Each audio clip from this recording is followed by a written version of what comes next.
Hello everyone, welcome to What's Happening in Brazil. From now to the October elections, every week we will present you a special segment with news on the electoral race that's called Brazil Decides. In 2 months, Brazil will hold general elections to choose its new president and elect members of the National Congress.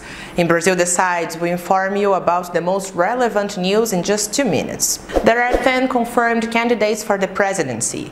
Former President Lula da Silva represents the Let's Get Together for Brazil coalition, which includes 7 center-left organizations. He is joined by former Governor of São Paulo, Geraldo Alckmin, member of the Brazilian Socialist Party, as his vice in the ticket.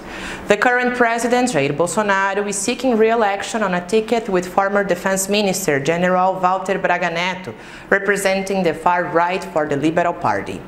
Another former minister in the race is Ciro Gomes, who will run for the Labour Democratic Party but hasn't named a vice president yet. From the left wing are also confirmed in the race: Leonardo Pericles for Popular Unity, Sofia Mansano for the Communist Party, and Vera Lúcia for the United Socialist Workers' Party.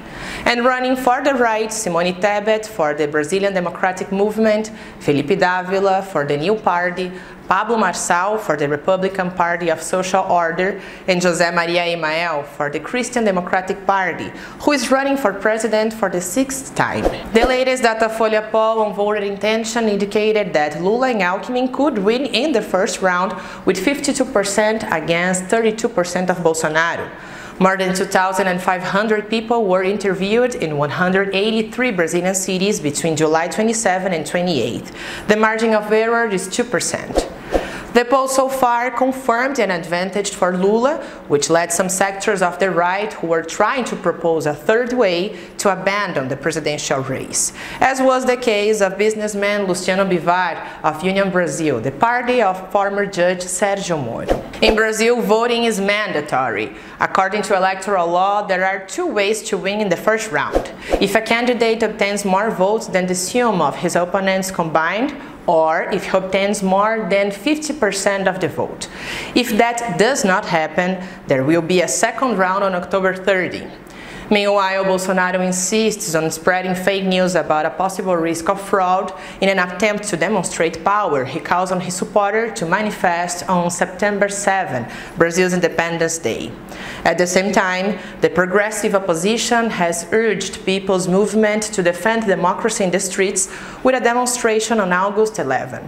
The electoral context is intensifying. Let's see what happens in the next few weeks. Since the beginning of this year, Brazil's National Congress made 11 changes in the constitution feasible. Among them, there are changes whose obvious goal is helping to re-elect President Jair Bolsonaro. The coming elections did not prevent the parliament to break the record for changes in Brazil's constitution in 2022. Besides the amendments that made possible to boost the amount of social aid less than 3 months ahead of the elections, other changes are advancing in the National Congress at full speed. This rhythm is imposed mainly by the president of the Chamber of Deputies, Arthur Lira, who could count on deep internal regiment changes. The legislative process only works when all protocols are followed. For instance, the right of minority groups to oppose the proposal and the right of evaluating the proposals in a commission, which are attempts to persuade others. After all, the parliament exists to promote debates.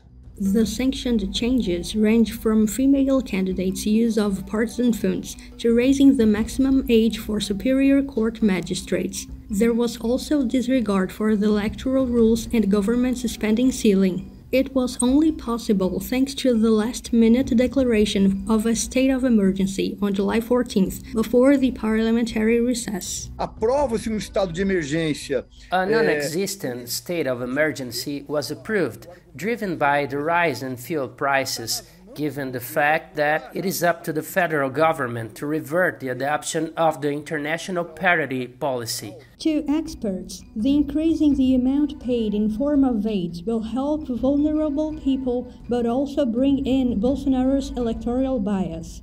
The maneuver also put the opposition in a bend, Progressive federal deputies and senators were under pressure to endorse the government's agenda, or they could be seen as politicians who do not defend social assistance policies. The opposition hopes is that Lula's eventual victory will help elect progressive parliamentarians able to change the correlation of forces. Today, the opposition is about 120 parliamentarians, but it needs to have at least 250 parliamentarians to have the majority. Without having 250, that is, without at least half of the seats, one cannot govern.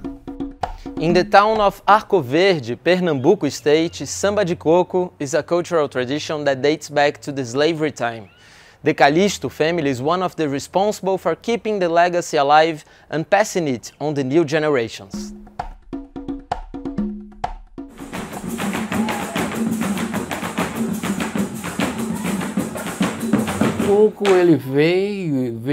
Coco is a legacy from enslaved people.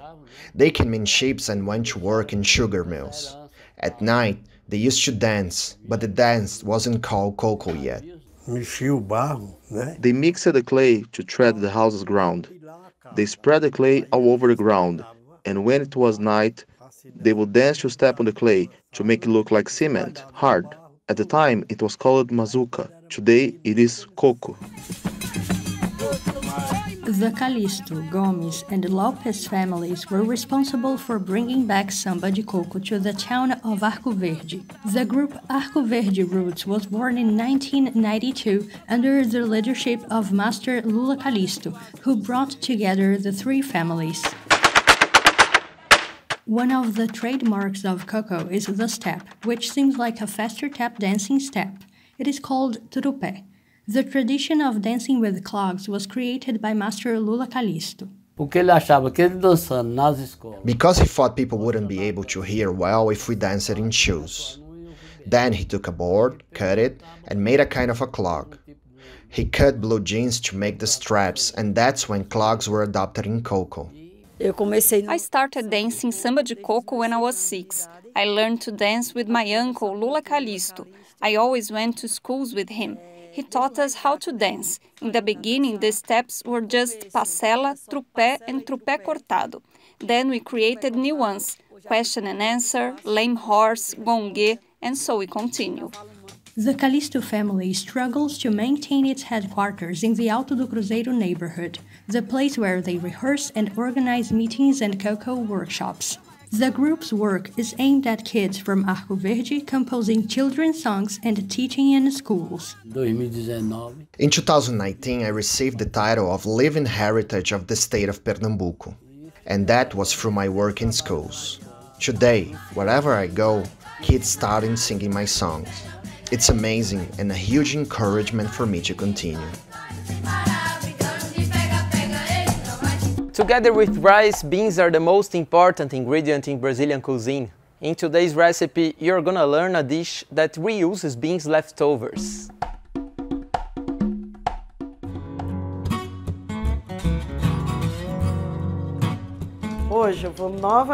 Today I will present you with another recipe focused on reusing food. And the ingredient I will use today is one of the most loved by the Brazilian people. Beans. It is with leftover beans in the refrigerator, that one with a thick broth that was left yesterday or the day before yesterday, that I will make these delicious and crunchy balls. Knead the beans with a fork or blend them by pressing the blender's pulse button.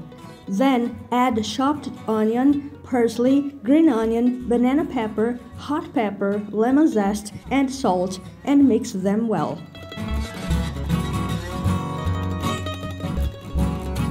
To make the beans dough proper to roll, add cassava flour little by little, being careful not to let the dough too dry. The more moist, the better the balls will be.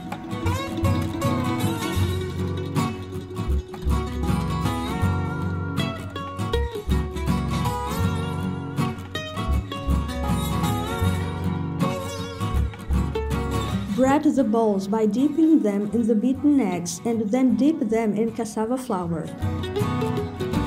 Fry the balls in plenty of hot oil. I reused the beans, shaping them as balls, but you can make them as hamburgers, and then you have a vegetarian hamburger at home. For those who don't like fried food, you can make this same recipe using a non-stick frying pan with a dash of cooking oil. Did you like the show? So hit the like button and share it with your friends. Don't forget to subscribe to our channel to receive notifications. We will see you next week.